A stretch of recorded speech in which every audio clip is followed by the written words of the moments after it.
Sa video natin ngayon mga kamaestro ay pag-usapan pa rin natin itong tungkol sa list of SDO with released medical allowance for fiscal year 2026. Update po yung araw March 23, 2026. Ayan, so ito pa rin po ang mainit-init na usapin po mga kamaestro, especially po sa DepEd. Kung kailan nga ba talaga matatanggap ng karamihan ito pong ating medical allowance, kasi kung mapapansin po ninyo or maalala po ninyo, nitong nakaraang buwan nga ay nagpalabas po ng memorandum ang DepEd na kung saan ay ini-encourage po yung mga SDO na maibigay po ang ating medical allowance bago matapos po ang first quarter ng taon, at yan po ay magtatapos ngayong March 31, 2026. Ayan. And sa ngayon po ay konti pa lamang po mga kamaestro ang mga nakakatanggap ng medical allowance sa atin pong departamento. Ayan. So yun po yung iniisip kasi ng iba dahil nakalagay doon ay first quarter ng taon ay dapat may bigay na, pero kung mapapansin nyo po, meron din po naka-highlights doon na subject to the availability of funds. Ibig sabihin, kung wala pong pondo ang inyong division, ay mayroon pong tendency na hindi po yan matanggap ngayong buwan ng Marso. Ayan, so pwedeng ma-extend ng April, ayan, or ng May. Ayan, kasi depende nga po sa availability ng funds. So yun po yung malinaw po doon mga kamaestro. Alright, so kahapon ay meron tayong in-update na SDO na nakatanggap na ng medical allowance.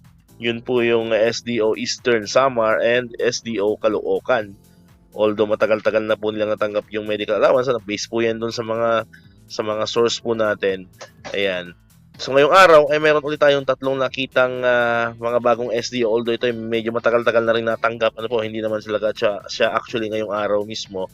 So ngayon lang natin po siya naibigay sa ating update. Ayan. So although ito po ay unofficial, po mga kamaestro, ito po ay unofficial. So kung meron pong nakikinig or nanonood na kamaestro natin from this division po na mabanggitin po natin, ay maaari pong i-confirm po sa atin pong comment section kung talagang legit po itong nakuha po nating information, although yung mga sources naman po natin ito ay mga legit naman po po mga kamaestro. So yan, so paki-confirm na lang po kung totoo po na mayroon na kayong natanggap na medical allowance po mga kamaestro. So unahin natin tong SDO San Fernando City. Ayan, so nakita po natin yan sa isang legit source po natin. Ayan, SDO San Fernando City, sa La Union po ito mga kamaestro, sa La Union. So SDO San Fernando City. Next naman ay ang SDO Cagayan de Oro City, CDO. Ayan, so congratulations po. And please comment down below kung totoo pong natanggap na po ninyo ang inyong medical allowance dyan sa Cagayan de Oro. And syempre ang pinakahuli po ay ang SDO Camarines Norte. Ayan, so medyo matagal na rin po ito, parang last week pa. Ayan, so kung may nanonood po sa atin, kamaestro natin dyan from SDO Camarines Norte, pwede po kayo mag-comment po dyan sa atin pong comment section. So far po, yan po yung mga nababasa po natin, ng mga SDO na mayroon ng medical allowance. So bali 5 pa lang, po mga kamaestro, kung isasama po natin yung kahapon. So bali 5 SDO pa lamang po ito. Alright, so sa ibang mga SDO, yun, nabanggit ko na nga kanina, isa sa mga reason kung bakit medyo nadidelay ay nakalagay po sa memo.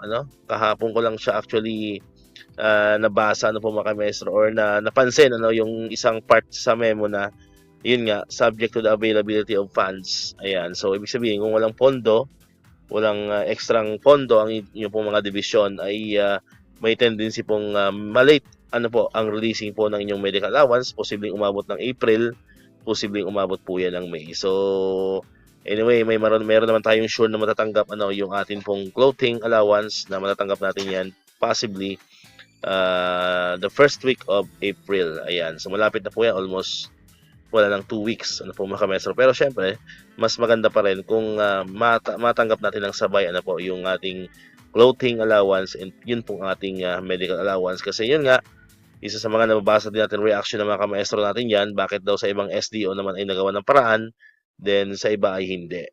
Yun nga, yun ang parating sasagot sa atin ng DepEd is subject to the availability of funds.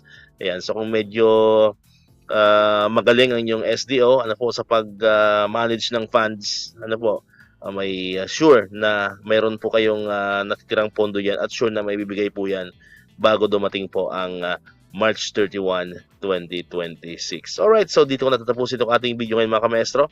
Kung di ka pa nakakapag-subscribe, click mo na ang subscribe button dyan para ikaw yung unang nakapanood ng mga videos na in-upload natin. At tulad dito, yung mga updates pa rin about sa medical allowance and other benefits ng mga teachers and government employees. And syempre, click mo na rin ang notification bell button para ma-notify ka, always update ka pag may mga bago tayong uploaded na videos. Muli, maraming salamat sa inyong panonood at pakikinig. Once again, El Maestro, see you on my next vlog. Bye-bye!